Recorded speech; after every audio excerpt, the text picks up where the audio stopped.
Sespesial apa Golomori? Sepertinya hanya kita yang sudah pernah ke sana yang tahu. Ya, termasuk saya Iya, sudah toh? pulang Iya. pergi. Jadi yang pertama memang Golomori memiliki keindahan alam yang begitu luar biasa. Benar. Belum sampai di desa Golomori pun, selama kita di perjalanan pun sudah disuguhi dengan pemandangan bukit-bukit yang begitu indah. Ya. Begitu. Belum lagi kita sampai ke kawasan pantai Pasir Panjang, seperti itu. Kemudian lurus terus kita akan sampai ke daerah yang sudah menjadi daya tarik utama. Ada JMCC juga, Golomori Convention Center, di mana tempat-tempat event internasional itu akan dilangsungkan. Iya. Begitu. Itulah yang membuat Golomori menjadi spesial. Benar. Kembali lagi bersama saya G. Karno di Budget Podcast. Di episode kali ini saya mau ngobrol dengan seorang mahasiswa. Kita sama-sama mahasiswa, tapi beliau mahasiswa S2. Kita akan membahas tentang program edukasi pengelolaan sampah berbasis masyarakat di Desa Golomori. Ini merupakan inisiatif lanjutan konsorsium Todo Chama. Please welcome Kakak Kristia. Ini terlalu formal ya, jadi kayak tapi thank you Kakak sudah menyempatkan waktu di Budget Podcast buat sharing. Kita senang diajak kolaborasi untuk project yang sangat keren ini. Terima kasih banyak Kak G. Karno sudah diundang di Budget Podcast. Oke, kita sama-sama mahasiswa. Saya manajemen pemasaran internasional. Kalau Kakak sendiri apa nih? Kalau saya kebetulan jurusannya Business and Communication Management. Oh, kayaknya tidak terlalu jauh-jauh. Tidak jauh berbeda, betul. Oke, Kakak kemarin kan kirim, gambaran acaranya. Dan menurut saya ini sangat keren sekali untuk dilakukan di Labuan Bajo, di Manggarai Barat, tepatnya di Golomori. Dan saya juga penasaran buat bahas hal ini, dan kita pengen masyarakat juga tahu ini kegiatan seperti apa. Tapi sebelumnya boleh Kakak perkenalkan diri kepada masyarakat, kepada subscriber penonton Budget Podcast. Perkenalan diri berarti? Iya, boleh. Oke, halo semua, perkenalkan nama saya Imade Kristia Dharma, jadi nama panggilannya Kristia. Jadi saat ini saya adalah seorang mahasiswa S2 atau Postgraduate Student di kampus LSPR Institute of Communication and Business. Jadi saat ini saya sedang menjalani semester 4 dan sedang menyusun non-tesis saya saat ini. Dan memang saya sedang menggarap proyek berupa program edukasi pengelolaan sampah berbasis masyarakat di Desa Golomori. Dan ini juga merupakan inisiatif lanjutan dari konsorsium Todo Chama. Keren. Sebelum kita masuk ke sana, Todo Chama itu apa sih? Kan saya belum tahu juga, saya cuma lihat logo tadi. Iya. Todo Chama ya.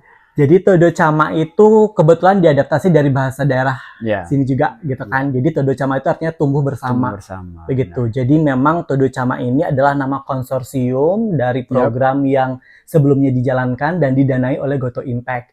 Jadi ada 4 entitas atau 4 organisasi yang terlibat di dalamnya. Yang pertama itu ada DCA atau Diverse Clean Action, yang kedua ada Kole Project, kemudian ada Sky Volunteer dan juga Karma Bumi.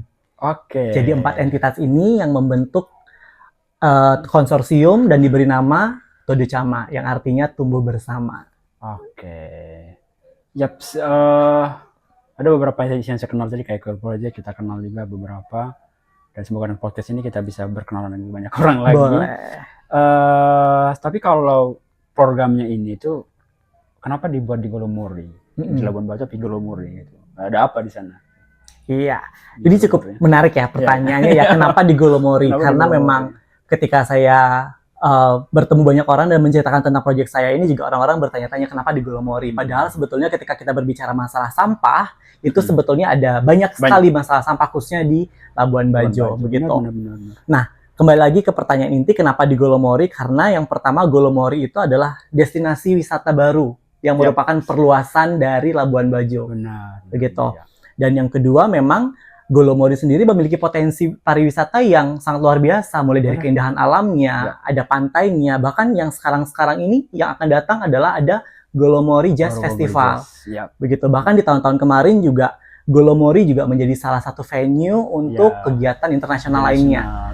Nah, karena potensi tersebutlah akhirnya kita pilih Golomori sebagai tempat untuk kita adakan program edukasi ini. Karena harapannya nanti adalah supaya masyarakat di sana itu lebih aware, lebih sadar, dan lebih peduli dengan lingkungannya. Begitu. Jadi dimulai dari masyarakat dulu, baru nanti akan naik ke wisatawan dan juga pemangku kepentingan lainnya. Seperti itu. Jadi memang banyak komunitas-komunitas juga yang bikin hal yang sama, program-program yang sama juga tentang sampah, pengelolaan sampah, dan banyak dilakukan di Labuan Bajo. Jadi kakak mengambilnya di Golomori. Betul. Ya, kemarin juga saya baru ke sana sih. Oh iya. Dengan ketua panitianya. Oh iya, ketua panitia ya, project director. Golomori Jazz. Keren. Terus sudah dapat tiketnya? Ya, insya Allah kita dapat 2 sih buat ke sana. Mudah-mudahan kita bisa nonton. Saya kemarin coba baca-baca juga kan di kakak share itu. Ini ada satu tagline mungkin ya. Itu kayak tulisannya tuh Desa Berdaya Sampah Toy Berdaya. Itu apa maksudnya? Itu tagline-nya. Iya, itu sebetulnya tagline atau tajuk dari kegiatan program edukasi ini gitu kan. Jadi frasa Desa Berdaya itu kita ingin menunjukkan bahwa ada semangat gotong royong di dalam proyek ini gitu. Karena kita melibatkan komunitas, kita melibatkan masyarakat lokal di Golomori, maka kita ingin mendorong adanya semangat itu. Makanya kita gunakan frasa Desa Berdaya. Jadi dengan adanya semangat gotong royong, kebersamaan seperti itu, maka diharapkan ada kekuatan nih untuk masyarakat di Desa Golomori untuk mengelola sampah secara berkelanjutan. Maka dari itu kalimat frasa berikutnya itu adalah sampah Toy Berdaya gitu.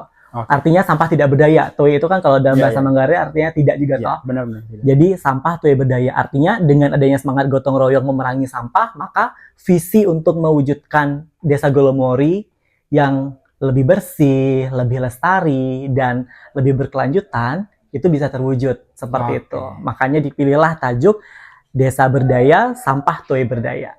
Gitu. Berarti nanti ini benar-benar dengan masyarakat untuk bikin kegiatan ini dan termasuk anak-anak juga. Betul. Tapi kalau kayak prosesnya atau teknisnya ya, proses edukasinya nih, terutama ke anak remaja dan juga anak-anak di sana nanti seperti apa?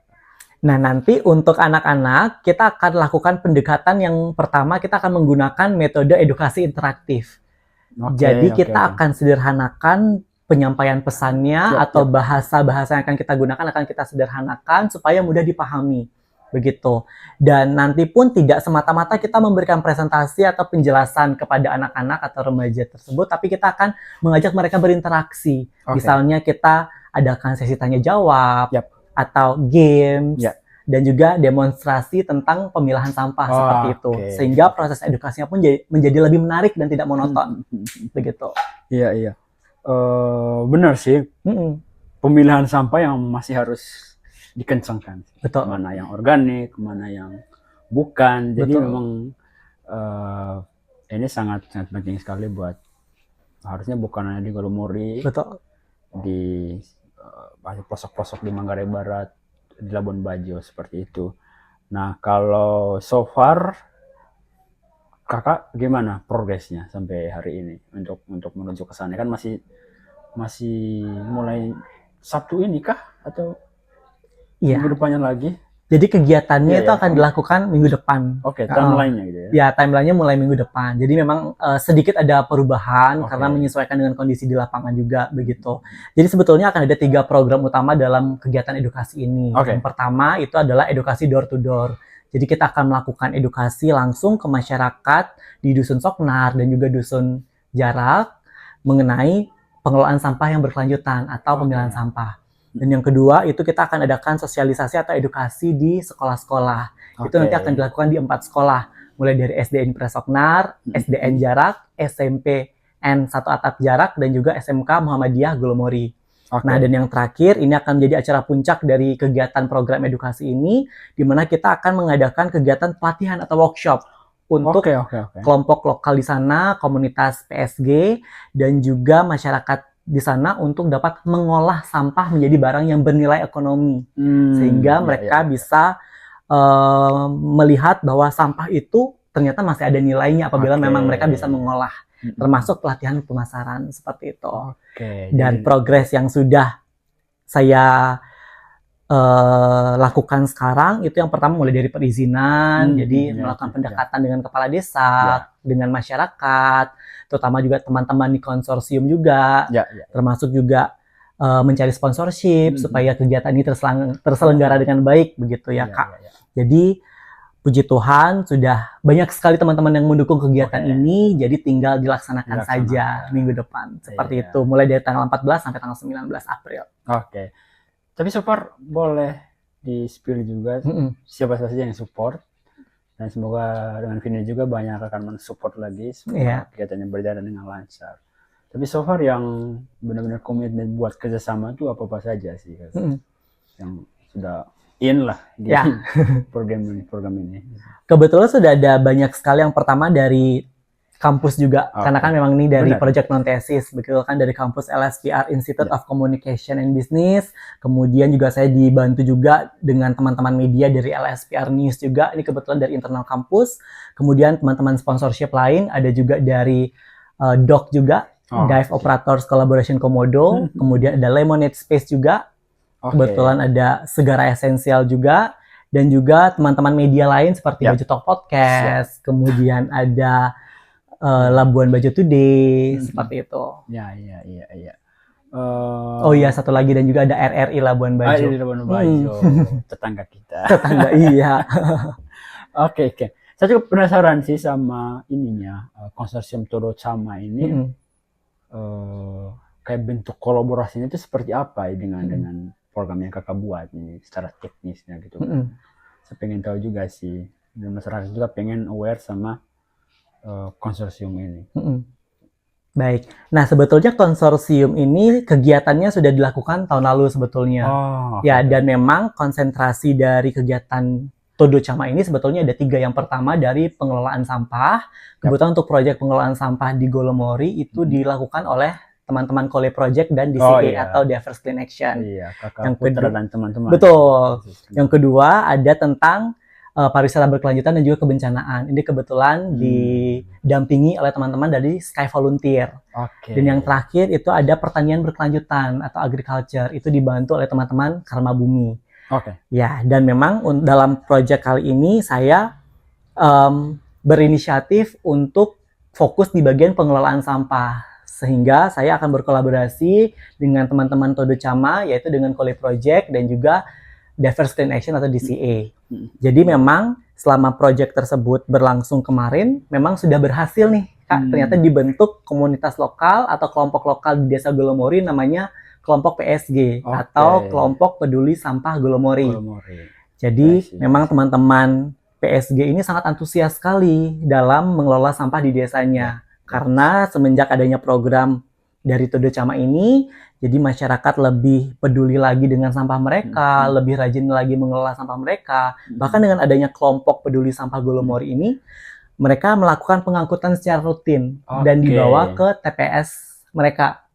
Gitu. Dan sampai sana sampah itu akan dipilah kembali dan akan dijual ke pengepul seperti itu.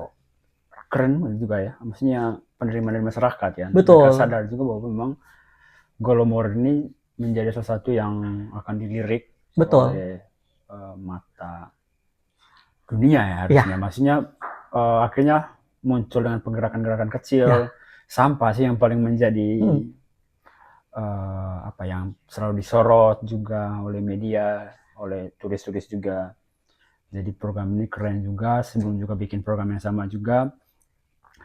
Tapi kalau dilihat dari lokasinya nih, saya masih terus bertanya nih, kayak Golomori ini spesial apa sih? Kenapa dia harus, atau kenapa kegiatan itu bikin di sana gitu? Spesial apa Golomori ini? Sespesial apa Golomori? Sepertinya hanya kita yang sudah pernah ke sana yang tahu. Termasuk saya pulang pergi. Jadi yang pertama memang Golomori memiliki keindahan alam yang begitu luar biasa. Benar. Belum sampai di desa Golomori pun, selama kita di perjalanan pun sudah disuguhi dengan pemandangan bukit-bukit yang begitu indah. Begitu. Belum lagi kita sampai ke kawasan pantai Pasir Panjang, seperti itu. Kemudian lurus terus kita akan sampai ke daerah yang sudah menjadi daya tarik utama, ada JMCC juga, Glomori Convention Center, di mana tempat-tempat event internasional itu akan dilangsungkan. Begitu. Itulah yang membuat Glomori menjadi spesial. Benar-benar. Hanya untuk sekedar informasi saja, kemarin saya bersama Pak Sandiaga Uno tanam pohon di sana. Wah, keren. Pada waktu ini delegasi dari 11 negara Asia Tenggara. Saya salah satunya dengan teman-teman dari kampus tanam pohon. Itu dia. Dan saya cerita pohon yang mana kemarin pas saya pergi kemarin banget. Saya lupa lagi. Semoga masih tumbuh. Harusnya sih masih tumbuh. Harusnya masih tumbuh ya. Iya. Tapi ini keren sih, maksudnya banyak teman-teman yang kita undang ke Baju Podcast ngebahas tentang sampah. Kemarin Kakak Marta Muslin ngebahas tentang sampah juga, beberapa teman-teman juga. Di beberapa kegiatan juga kita bahas tentang sampah juga. Ini seperti membuka mindset masyarakat juga tentang sampah juga bisa berbuah atau juga bisa jadi sebuah produk yang ekonomis. Betul. Kalau semacam Kakak Marta itu setiap bulan itu bisa sampai bertonton di ekspor lagi keluar dan menghasilkan yang bisa dibikin atau bisa di recycle, menghasilkan uang juga. Tapi kalau so far sih Kakak kalau lihat di Labuan Bajo atau di Glomori ini, masyarakatnya ngelihat sampah itu seperti apa, atau masih ada hal-hal yang perlu dioptimalkan lagi di sini? Itu gimana sih kebiasaannya? Kalau dibandingkan dengan tempat Kakak berasal sih, gitu. Berbedanya gimana? Iya, jadi pada saat saya terjun membantu teman-teman di Todo Chama begitu, saya banyak sekali mendengar cerita bahwa sebelum adanya program yang dilangsungkan oleh Todo Chama ini, memang masyarakat di Desa Glomori itu rata-rata dalam mengelola sampah lebih banyak membakar sampah, Kak. Oke. Iya. Jadi memang dari data yang saya baca pun memang Nusa Tenggara Timur menjadi salah satu provinsi yang menempati peringkat pertama di mana warganya paling banyak membakar sampah. Gitu. Memang cukup memprihatinkan. Tapi ketika kita berbicara cara mengelola sampah dengan cara dibakar, di benak masyarakat itu adalah salah satu metode yang memang efektif, murah, dan langsung hilang sampahnya, begitu. Sedangkan sampai saat ini begitu ya, terjadi. Betul. Hanya saja ketika kita dalami kembali, ternyata itu belum salah satu solusi yang terbaik. Karena dengan adanya kegiatan membakar sampah, itu masih ada racun-racun yang dihasilkan dari asap sampah tersebut. Begitu. Bahkan bisa mencemari lingkungan lagi, mengganggu kesehatan, seperti itu. Jadi, dengan adanya program Todo Chama ini, khususnya melalui pengelolaan sampah yang berkelanjutan dan edukasi tentang pemilahan sampah, sekarang masyarakat di Desa Glomori itu sudah mulai aware, sudah mulai sadar bahwa pilah sampah dari tingkat rumah tangga itu penting, begitu. Apalagi mereka sudah difasilitasi dengan wadah sampah terpilah juga, ada organik, anorganik, dan juga sampah residu, seperti itu. Jadi mereka diharapkan lebih disiplin lagi dalam memilah sampah. Dan tidak perlu dibakar karena sudah ditentukan jadwal pengangkutannya oleh teman-teman PSG. Kira-kira akan diangkut hari apa, misalnya hari Senin dan Kamis, seperti itu. Jadi nanti sampah yang diangkut itu akan dikelola oleh teman-teman PSG. Seperti itu. Ya, tapi pelan-pelan ya menuju ke suatu hal yang memberikan dampak kepada lingkungan. Misalnya tuh kalau pas musim hujan hijaunya keren, pas lagi musim, kalau bukit-bukitnya kan pas musim kering juga. Brownnya tuh keren-keren dan tapi mungkin terakhir nih Kakak, kayak harapannya, semoga program ini tuh harapan Kakak itu gimana terhadap kesadaran masyarakat atau juga terhadap berjalannya program ini ke depannya, atau harapan yang paling besar dari program ini berjalan gitu. Harapannya sih, saya harap setelah kegiatan ini berlangsung tidak putus sampai di sana. Tetapi apa yang kita berikan khususnya kepada teman-teman PSG, ilmu yang sudah dibagikan, diharapkan bisa betul-betul diimplementasikan dan dibagikan ke masyarakat secara luas. Begitu. Harapan berikutnya adalah supaya Desa Glomori itu bisa menjadi percontohan untuk desa-desa lainnya. Begitu. Jadi ketika kita sudah menjalankan program ini, bahkan seiring berjalannya waktu kebiasaan masyarakat sudah mulai berubah juga, pola pikirnya tentang sampah juga sudah mulai berubah, maka desa-desa lainnya pun atau masyarakat lainnya pun akan dengan mudah untuk meniru seperti itu. Dan tentu harapannya lagi adalah agar masyarakat lebih aware, lebih disiplin lagi, dan tidak memandang sampah itu sesuatu yang tidak memiliki nilai. Begitu. Padahal sampah itu bisa diolah sedemikian rupa dan menghasilkan produk. Jadi nanti kita bisa lihat produk yang dihasilkan seperti apa. Ya, kita nanti akan saksikan hasilnya seperti apa, karena kita akan bikin part 2 ya dari episode ini. Akan ada part 2. Seperti apa, perjalanan seperti apa. Tapi sebelum menutup episode ini, karena saya juga penasaran, kakak ini kan mahasiswa S2. Saya juga pengen melanjut S2 sih setelah ini. Jadi pengen tahu gitu kan, gimana sih rasanya kuliah untuk mengambil S2 ini. Kakak kan ambil di Jakarta kan. Kampusnya di Jakarta. Terus kayak saya juga penasaran. Saya yakin teman-teman di sana juga, karena saya jarang-jarang ngobrol sama mahasiswa yang lagi ngambil S2 juga, atau pengen saya juga bermimpi juga sih. Maksudnya setelah satu ini S2, setelahnya juga lanjut lagi sampai yang pokoknya sampai selesai lah di bangku kuliah. Gimana sih rasanya? Pertanyaan cukup menarik ya, kalau misalnya kakak betul-betul mau tahu ceritanya dari awal gitu. Jadi sebetulnya memang saya sudah tinggal di Labuan Bajo dari tahun 2019. Jadi saya tamat SMK itu tahun 2017, jadi memang ada gap year. Begitu. Jadi bermula pada saat COVID, itu saya akhirnya mulai ngambil S1 saya di kampus LSPR Institute of Communication and Business. Yang sama ini juga? Sama juga. Jadi ngambil jurusan Marketing Communication. Jadi seiring berjalannya waktu, jadi memang karena kampusnya di Jakarta, jadi saya mengikuti perkuliahan yang programnya e-learning atau online.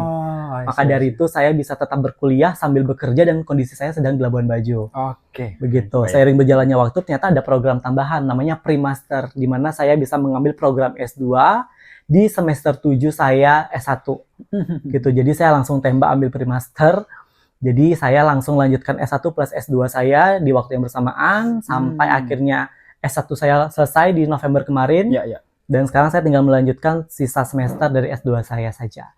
Gitu. S1 kemarin itu belum sempat skripsi, belum sempat. Sudah sempat skripsi juga, skripsi sudah selesai dan sekarang lanjut S2 dan sekarang ke tesis atau non tesis. Dan kebetulan saya pilihnya non tesis.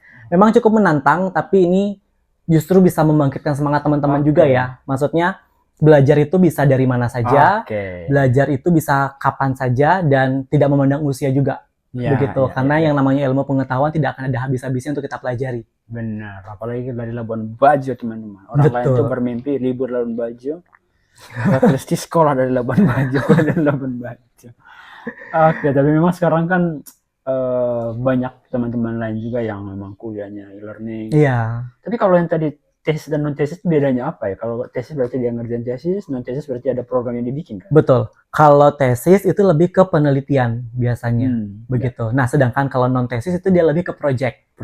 Ya, karena kan sekarang kita sudah, puji Tuhan kita yang jadi mahasiswa sudah dipermudah sebetulnya. Benar. Kalau dulu mungkin adanya hanya skripsi saja, begitu. Tebal sini. Betul. Nah, kalau sekarang sudah diberikan fleksibilitas di mana kita sebagai mahasiswa boleh mengerjakan sebuah project seperti itu. Jadi tesis itu hampir sama dengan skripsi, jatuhnya seperti penelitian, sedangkan non tesis itu lebih ke project. Misalnya kalau di kampus saya itu ada yang community impact project seperti yang saya lakukan, atau misalnya ada perencanaan bisnis, atau misalnya ingin melakukan publikasi media seperti itu, atau mungkin menulis buku seperti itu. Itu bisa menjadi bagian dari non tesis. Saya pikir itu yang paling anak muda senang sekarang, lebih ke actionnya. Dan kita sangat terima kasih kepada menteri yang baru untuk bagian perguruan tinggi, Menteri Ibu Stella ya, menteri yang untuk pendidikan perguruan tinggi kan. Maksudnya dia memang memperingan dan juga kita lebih. Kalau saya bayang dulu, saya pernah ketemu teman kakak-kakak dulu kan, bikin skripsi yang tebal segini, 15 cm. Iya betul. Tapi yang ada satu statement terbaru yang dia bilang, jangan terlalu banyak skripsi, yang penting berdampak. Betul. Nanti memang keren sih, bisa diterapkan di masyarakat. Betul, maka dari itu saya akhirnya pilihnya non-tesis, dan memang dengan idealisme saya pun saya ingin non-tesis saya ini bukan hanya sekedar perencanaan, tapi langsung diimplementasikan. Nah, ini bakal keren sih. Iya, karena bagi saya ketika kita bisa memberikan dampak kepada orang lain, akan ada kebahagiaan tersendiri. Ya, gitu. Ada kepuasan, betul, satisfaction. Dan kakak memilih di pengelolaan sampah ini. Betul. Keren sih. Ya, saya sangat feel amazed bisa bertemu kakak Kristia untuk ngobrol walaupun tidak sampai setengah jam, tapi thank you so much buat sharing. Terima kasih sudah diundang. Kita akan bikin part 2 hasilnya keadaannya seperti apa di lapangan. Oke. Terima kasih. Terima kasih semua. Kayaknya atau ada hal-hal yang kakak mau sampaikan juga kepada teman-temannya di kampus mungkin atau kepada apa ya, masyarakat. Mungkin untuk masyarakat semuanya ya, semoga kita semua bisa bersinergi dalam mengelola sampah, khususnya di tingkat rumah tangga dulu ya, begitu. Jadi paling tidak sesederhana kita tidak membuang sampah sembarangan, kemudian kita membuang sampah sesuai dengan jenisnya atau terpilah, seperti itu. Dan lebih lanjut mungkin kalau misalnya memang ingin belajar, kita bisa bersama-sama cari tahu kira-kira sampah yang kita hasilkan di rumah tangga bisa dijadikan apa. Karena ketika kita memiliki banyak ide, tentu saja itu juga akan memberikan peluang ekonomi bagi kita semua apabila kita berani mencoba seperti itu. Itu dia teman-teman, saya yakin itu sudah sangat pas sekali. Dan thank you so much Kakak Kristia sudah menyempatkan waktu datang ke base camp ini. Keren kok base campnya, keren banget, kreatif. Dan ya, sampai jumpa di part 2 bersama Kakak Kristia. See you. Terima kasih.